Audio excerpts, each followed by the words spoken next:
Hello everyone, welcome to my world. তো আজকে কিন্তু জগন্নাথ দেবের দর্শনে কিন্তু আমি, আমার হাজব্যান্ড আর আমার ছোট্ট বেবি চলে এসেছি। জগন্নাথ দেবের দর্শনে আসতে কার না ভালো লাগে বলো, তাই আমরাও কিন্তু চলে এসেছি। আর এখানটায় কিন্তু অনেক বড় মেলা হয়, আর এখানটায় কিন্তু 7টা দিন মেলা চলতে থাকে। তাই দেরি না করে কিন্তু আমি, আমার বর কিন্তু আগে চলে এসেছি। আজকে যেহেতু বৃষ্টির দিন, তাই একটু তাড়াতাড়ি বেরিয়েছিলাম। আর আজকে কিন্তু আমাদের ছুটির দিন, তাই আর মিস করিনি। বাবুকে নিয়ে কিন্তু সোজা জগন্নাথ দেবের দর্শনে চলে এসেছি। আর ওই পাশটা তোমরা দেখতে পাচ্ছ, রথ আছে একটা বড়। এটা কিন্তু প্রথম দিনই টানা হয়, আর শেষ দিন যেটা বলে উল্টা রথ, সেটা টানা হয়। এর জন্য আমরা এখানে আরও তাড়াতাড়ি এসেছি, এই কারণের জন্য যে 7টা দিনের মধ্যে 4 দিন কিন্তু অলরেডি চলে গেছে, আর আমরা এর মধ্যে কিন্তু আসতে পারিনি কাজের চাপে। আর আজকে কিন্তু আমরা না এসে থাকতে পারিনি এই কারণের জন্য যে অনেক দিন ধরে বলছিলাম হাজব্যান্ডকে যে চলো তাড়াতাড়ি ঘুরে আসি, আজকে ছুটির দিন আছে, আজকে কোনো কথা শুনবো না, আজকে তো জগন্নাথ দেবের দর্শনে যেতেই হবে। তাই চটপট চলে এসেছি আমরা। আর এটা হচ্ছে প্রবেশের রাস্তা, যেখান থেকে আমরা এখন যাব আর বাইরে চটি রেখে জগন্নাথকে দর্শন করব। তোমরা দেখতেই পাচ্ছ এখানে কিন্তু প্রচুর মানুষ এসেছিল, আর এখানে কিন্তু প্রচুর মানুষ অলরেডি আসে। এখানটা অনেক বড় করে মেলা হয়, বিভিন্ন রকমের এখানে গীতা পাওয়া যায়, তারপরে অনেক বই পাওয়া যায়, মহাভারতের যত পার্ট আছে সব কিছু পাওয়া যায়। মালা, তুলসীর মালা, যেগুলো জবের আছে, জব করে যে মালাগুলো সেগুলো। আর দেখো জগন্নাথকে কিন্তু খুব মিষ্টি লাগছে, তোমরা দেখতে পাচ্ছ। চলো আরও সামনের থেকে দেখানোর চেষ্টা করছি আরও জুম করে। তার আগে আশেপাশে সব দেখে নাও, সবাই কিন্তু এসে এখানে প্রণাম করছিল। আর আমার বাবু কিন্তু এখানটা এসেছিল, তার বাবার সাথে রয়েছে। আর দেখো তোমাদের একটা কথা বলে রাখি, জগন্নাথের যে মূর্তিটা আছে না, এটা প্রত্যেক বছর এত মিষ্টি করে সুন্দর করে সাজায় না, কি বলবো তোমাদের। অলরেডি আমি এটা দেখে মুগ্ধ হয়ে আছি, যেটা প্রত্যেক বছর আমি দেখি আমার ভালো লাগে। চলো তোমাদেরও আমি দেখাচ্ছি জুম করে। দেখো আরও সামনে তো কতটা যাব, যাওয়ার কথা ভাবছিলাম, কিন্তু সবাই একটু বারণ করছিল যে বেশি সামনে যেও না, তাই একটু দূর থেকেই ফুটেজটা নিচ্ছিলাম। আর এখানটা কিন্তু আমার বড় বলছিল যে চলো তোমার একটা ফুটেজ নিয়ে নিই, তো আমার ফুটেজ নিচ্ছিল। আর আমি ওকে বলছিলাম যে এখানে আমার কাছে আসো, এসে তুমিও আমার সঙ্গে ভিডিওটা করো, একা আমাকে নিও না। তো বর বলছে না, তোমাকে আগে নিয়ে নিই, পরে আমাদের আবার নিও। তো ভিডিও কিন্তু বেশিরভাগটা আমিই ধরি, যার জন্য ভিডিওতে আমার ফেসটা একটু কমই দেখা যায়। আর বেশি ফুটেজটা কিন্তু বাবুর আর আমার হাজব্যান্ডেরই নেওয়া হয়, যেহেতু আমার বর ভিডিও করতে লজ্জা পায় বা ধরতে লজ্জা পায়, তার জন্য। এই ভিডিওটা কিন্তু অনেক দিন আগের, আর যেটার কারণে আমি অনেক লেট করছি। আমার বাবু অলরেডি আছে, তোমরা দেখতে পাচ্ছ, অনেকই ছোট। তো ওকে সামলাতে সামলাতে, পরিবারকে সামলাতে, তারপরে উপর থেকে আবার ট্যাটু করাই। তোমরা তো সবাই জানো আমি ট্যাটু আর্টিস্ট, তো দোকানেও কিছু চাপ থাকে, যার কারণে কিন্তু ভিডিও হয়ে পারে না।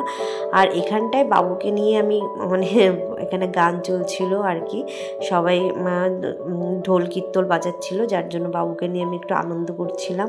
আর এখানটায় কিন্তু অনেক বাচ্চারা পেন্টিংয়ের প্রতিযোগিতা হয়েছিল, যার জন্য যারা ফার্স্ট, সেকেন্ড, থার্ড হয়েছে তাদের এখানে ছবি আটকানো হয়েছে। আর দেখতে পাচ্ছ কত সুন্দর সুন্দর ছবি করেছে অনেকে, তাই সেইগুলোও কিন্তু লাগানো হয়েছে। এখানটা সবাইকে দেখানো হয় যে ফার্স্ট, সেকেন্ড, থার্ড হয়েছে। যতদিন এই মেলাটা চলতে থাকে ততদিন কিন্তু ছবিগুলো সবাই দেখে। আর এইখান থেকে এটা হচ্ছে বাইরে যাওয়ার রাস্তা। আর এইখানটায় না যেটা তোমাদের বললাম, অনেক কিছু পাওয়া যায়, মালা, ভগবানের পাঠ করার যে গীতা, অনেক কিছুই আছে এখানটায়। মায়াপুরের যে গ্রাউন্ডগুলো আছে ওইগুলোও ছিল, অনেক কিছুই ছিল এখানে। মহাভোগের প্রসাদ ছিল, যেগুলো তুমি টাকা দিয়েও কিনে বাড়ি নিয়ে যেতে পারো। এখানে অনেক সুন্দর করে আয়োজন করা হয়। কিন্তু একটা জিনিস কি জানো তো, এখানটা এত কাদা ছিল না, যার জন্য চলতে হাঁটতে অসুবিধা হচ্ছিল। আর যেখানটায় মেলাটা হয়েছে পেছন দিকটায়, আমি তোমাদের দূর থেকে দেখাই, দেখো এখানটায় এত কাদা যে যাওয়ার কোনো রাস্তাই ছিল না। তাও আমি চেষ্টা করছিলাম যাওয়ার জন্য, যে আমার বরকে বলছিলাম যে চলো তাও যাই, দেখি কতটা যাওয়া যায়, যদি পুরোটা না যাওয়া যায় তাহলে যাব না, আর যতটুকু যাওয়া যায় ততটুকুই কিন্তু যাব। অনেক কষ্টে বরকে রাজি করিয়েছি। তারপর বর বলল হ্যাঁ চলো, কিন্তু অতিরিক্ত কাদা হলে বা যেতে খুব অসুবিধা হলে বাবুকে নিয়ে যাওয়া যাবে না, যদি পড়ে ঠরে যায় আর কি। তো আমি বললাম ঠিক আছে চলো। তো খালি পায়ে আগে আমরা চটিটা নিয়ে নিই, খালি পায়ে যেহেতু আমরা ভেতরে প্রবেশ করেছিলাম তাই চটি নিয়ে সোজা কিন্তু এখন মেলার দিকে যাচ্ছি।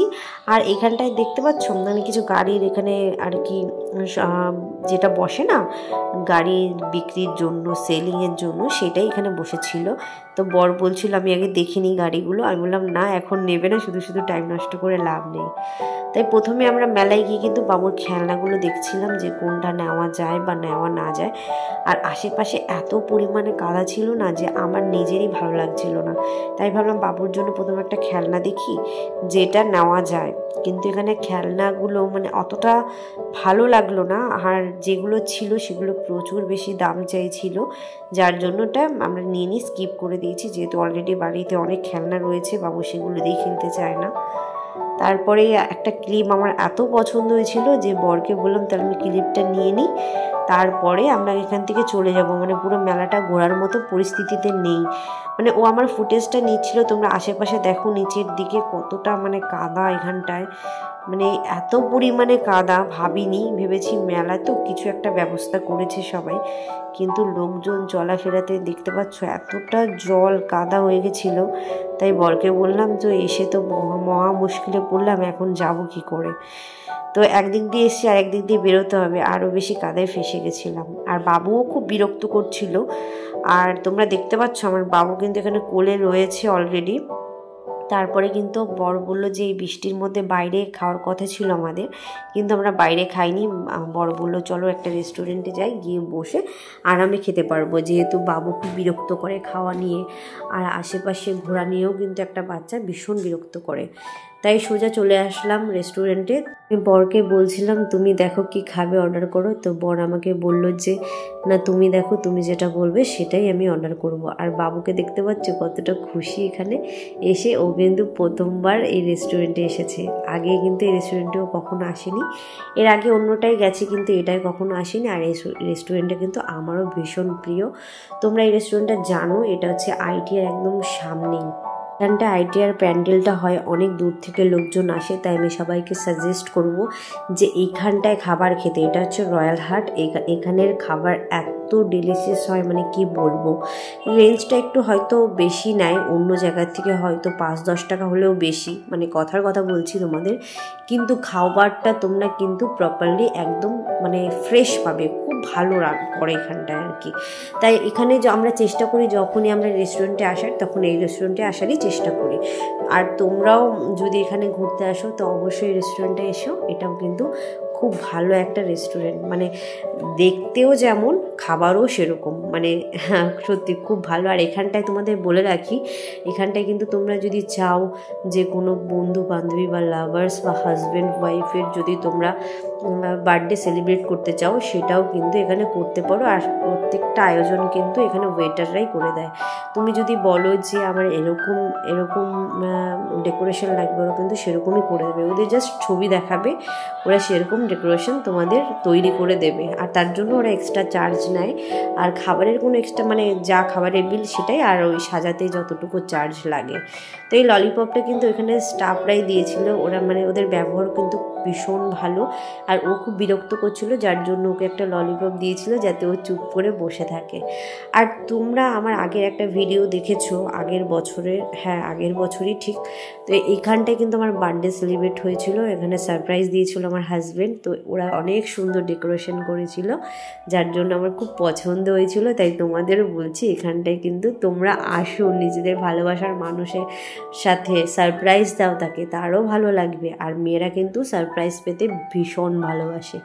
এখানে তোমরা ছেলেদেরও দিতে পারো, আই থিঙ্ক আমি যতটা দেখেছি যে একটা ছেলেই একটা মেয়েকে বেশি সারপ্রাইজ করে, আমিও করি, কিন্তু আমার হাজব্যান্ড আমাকে একটু বেশি করে, যেহেতু আমি জানি না, মানে আমি করি, মানে সেরকম স্পেশালভাবে করতে পারি না, মানে সংসার ওপর থেকে ফ্যামিলি, মানে আমার বাচ্চা এসব নিয়ে না, মানে সেই যে একটা সিক্রেট ব্যাপারটা সেটা আর আসে না। একটা ছেলেই কিন্তু এগুলো খুব ভালো পারে, যার জন্য প্রতিবার কিন্তু আমার বার্থডেতে সারপ্রাইজটা ওই বেশি দেয়। আমিও দিই, কিন্তু আমি মানে ফ্যামিলির সঙ্গে দিই ওকে, আর ও চেষ্টা করে একটু বাইরে, মানে একটু বাইরে বেরিয়ে একটু ভালো ডেকোরেশন, যেটা আমার মন ছুঁয়ে যাবে এরকম একটা ব্যাপার। কেননা ফ্যামিলির সাথে তোমরা বুঝতেই পারছো সব কিছু কিন্তু এসব করলে অনেকে ভাবে ন্যাকামো বা একটু বেশি করছে, তোমরা তো বুঝতেই পারছো সবারই ফ্যামিলি আছে।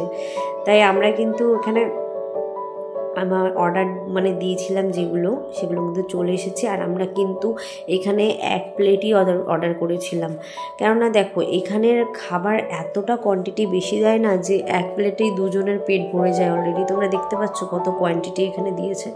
আর আমি কিন্তু মানে বাইরে বেরোলেও কি অতটা খেতে পারি না, আর আমার হাজব্যান্ডও মানে ওই বাড়ছিল, তারপরে আমি বললাম আমি সার্ভ করে দিই, তাই আমি এখানে সার্ভ করছিলাম চিলি চিকেনটা। আর এখানে কিন্তু ভেজ ফ্রাইড রাইসটা দিয়েছিলাম, যেহেতু আমার হাজব্যান্ড বলছিল যে ভেজটাই ওর বেশি ভালো লাগে, ওর কিন্তু মিক্সটা অতটা ভালো লাগে না, যার জন্য আমরা ভেজটাই অর্ডার দিয়েছিলাম।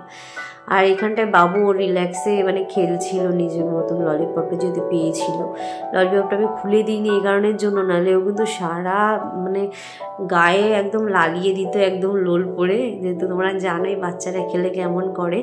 তো ও কিন্তু আমাদের সঙ্গে খুব মজায় খাচ্ছিল। তোরা বুঝতে পারছো একটা বাচ্চাকে একটা রেস্টুরেন্টে খাওয়ানো মানে কতটা সেফ ফিল করি আমি এই রেস্টুরেন্টে আসলে। মানে আমি ওকে কিন্তু ভেবেছিলাম দেবো না, ও খেতে পারবে কি না দেও, তো ভাবলাম যে দেখি ওকে ট্রাই করে দেখি ও খায় কি না। তো আমি চেষ্টা করেছি যে প্রথমে অল্প দেওয়ার, তারপরে দেওয়ার পরে দেখছি না ও খাচ্ছে, মানে চিলি চিকেনটা খেতে চাইছে না, ও ফ্রেশ ভাতটাই ভালো খাচ্ছে, তাই ওকে ওইভাবেই দিয়েছি।